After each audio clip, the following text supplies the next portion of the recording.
সংবাদমেলত উপস্থিত সমূহ সাংবাদিক বন্ধুসকললৈ মই প্ৰথমতে আন্তৰিক শুভেচ্ছা আৰু ধন্যবাদ জ্ঞাপন কৰিছোঁ।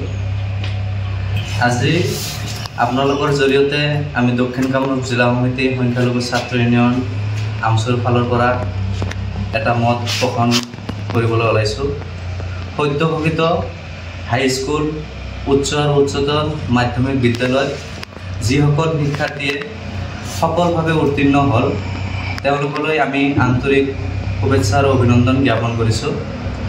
লগতে যিসকলে উত্তীৰ্ণ হ'ব পৰা নাই তেওঁলোকে হতাশ নহৈ আগন্তুক আৰু দ্বিগুণ উৎসাহ উদ্দীপনাৰে চেষ্টা অব্যাহত ৰাখিবলৈ আমি আহ্বান জনাইছোঁ। লগতে যিসকল শিক্ষাগুৰুৱে অশেষ ত্যাগ আৰু পৰিশ্ৰম কৰি শিক্ষা প্ৰদান কৰি আছে তেখেতসকললৈও আমি আন্তৰিক শুভেচ্ছা আৰু কৃতজ্ঞতা জ্ঞাপন কৰিছোঁ। আজি আমি আপোনালোকৰ জৰিয়তে ক'বলৈ ওলাইছোঁ, সদ্য ঘোষিত হায়াৰ ছেকেণ্ডাৰী স্কুলৰ ৰিজাল্টত একাংশ ব্যক্তিগত শিক্ষা অনুষ্ঠানে ৰিজাল্টৰ নামত ভুৱা ৰিজাল্ট বিভিন্ন সামাজিক মাধ্যমত প্ৰচাৰ কৰি থকা আমি দেখিবলৈ পাইছোঁ। এই ক্ষেত্ৰত আমি সকলো অভিভাৱক অভিভাৱিকাক বিনম্ৰভাৱে আহ্বান জনাইছোঁ, তেওঁলোকে নিজৰ ল'ৰা ছোৱালীক এখন ব্যক্তিগত শিক্ষা অনুষ্ঠানত নামভৰ্তি কৰি দিয়াৰ আগতে বিবেক বিবেচনাৰে ভাবি যাতে নামভৰ্তি কৰাই দিয়ে।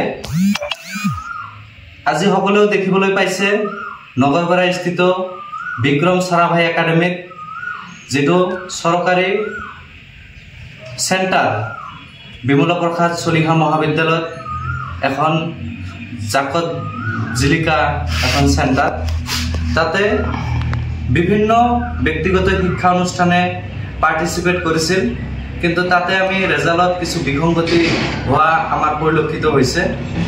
বিক্ৰম চাৰাভাই একাডেমীত সৰ্বমুঠ প্ৰথম স্থানত উত্তীৰ্ণ হৈছিল ৬২ জন, 62, কিন্তু সিহঁতে বিভিন্ন সামাজিক মাধ্যমত বাতৰি প্ৰচাৰ কৰিছিল ১২৮ জন সিহঁতৰে উত্তীৰ্ণ হোৱা বুলি, কিন্তু এই ৰেজাল্টটো আচলতে সম্পূৰ্ণ ভুৱা আৰু মিছা। এই ক্ষেত্ৰত আমি দক্ষিণ কামৰূপ জিলা সমিতিয়ে এনে ঘটনাক গৰিহণা জনাইছোঁ। অনাগত দিনত এনেধৰণৰ কাম কাজ আৰু এনেধৰণৰ ৰিজাল্ট যাতে ভুৱা ৰিজাল্ট প্ৰকাশ নকৰে তাৰ কাৰণে আমি বিৰত থাকিবৰ কাৰণে আহ্বান জনাইছোঁ। শিক্ষানুষ্ঠানখনে বাতৰিটো কিছু পৰৰ পাছতে ডিলিটো কৰিছে, কি ক'ব? বাতৰিটো যদিও ডিলিট কৰিছে তেতিয়াহ'লে সিহঁতে যে ১২৮ জন উত্তীৰ্ণ হোৱা বুলি নিউজ এটা প্ৰকাশ কৰিলে, তেতিয়াহ'লে সিহঁতৰ যিটো সঁচা ৰিজাল্ট সেইটো সিহঁতে আকৌ সামাজিক মাধ্যমত দিলে আমাৰ হয়তো ক'ব লগা নাছিল, কিন্তু সিহঁতে তাতে কোনো ধৰণৰ মতামত নকৰাকৈ সিহঁতে বিৰত থাকিলে।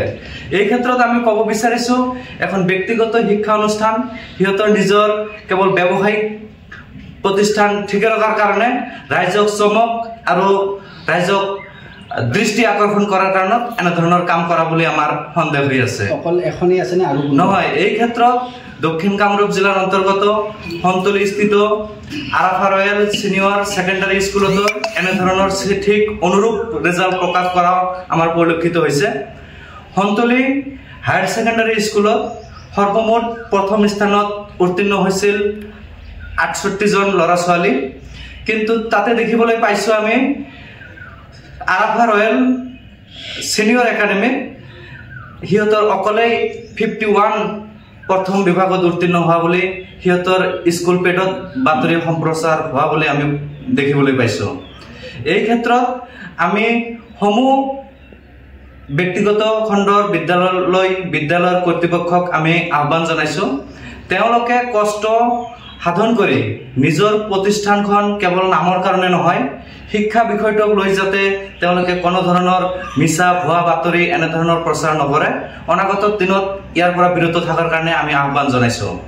আৰু ব্যক্তিগত খণ্ডৰ বিদ্যালয়সমূহত এনেধৰণৰ বিভিন্ন খালি কেৱল ৰিজাল্টে নহয়, বিভিন্ন সেৱাই নিৰ্ধাৰণ কৰি দিয়া, বিভিন্ন বিভাগীয় কৰ্তৃপক্ষই নিৰ্ধাৰণ কৰি দিয়া স্কুলীয় মাচুল, ফৰ্ম ফিল আপ আদিৰো সিহঁতে যথেষ্ট সংখ্যক মাচুল গ্ৰহণ কৰে বুলি আমি হয়তো অনাগত বিগত দিনত আমি চাবলৈ পাইছিলোঁ।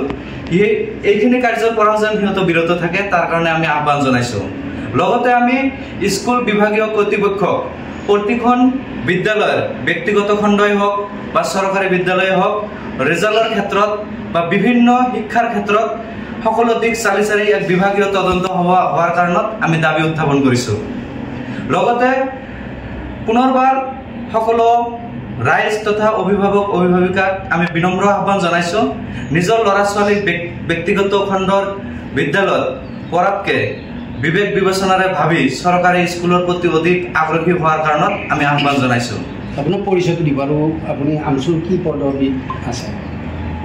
মই দক্ষিণ কামৰূপ জিলা সংখ্যালঘু ছাত্ৰ ইউনিয়নৰ সাধাৰণ সম্পাদক। আজি দক্ষিণ কামৰূপ জিলা সমিতিৰ পৰাই সংবাদ মেলখন আয়োজন কৰা হৈছে। অসমৰ সংবাদ জগতখনৰ বাবে এক সুখৰ খবৰ। আপোচবিহীন ৰাইজৰ কণ্ঠ সাপ্তাহিক কবচ পুনৰ এবাৰ অসমৰ ৰাইজৰ মাজলৈ। স্বত্বাধিকাৰী প্ৰণীতা কলিতাৰ দ্বাৰা প্ৰকাশিত আৰু আপোচবিহীন একাংশ নপুৰণি অভিজ্ঞতাপুষ্ট সাংবাদিকৰ দ্বাৰা প্ৰচাৰিত তথা eco printing press Guwahati Katabari গড়চুকত মুদ্ৰিত সাপ্তাহিক কবচ এতিয়া অসমৰ বিভিন্ন প্ৰান্তত উপলব্ধ। আমাৰ ঠিকনা মুখ্য কাৰ্যালয় অসম ফৰেষ্ট স্কুল হৰিমন্দিৰ পথ গুৱাহাটী আৰু উপ কাৰ্যালয় Kalita market Bijoynagar Kamrup Assam. Mobile number হৈছে 9435114666 70024728813। আমাৰ ইমেইল আইডি হৈছে kobos2025@gmail.com।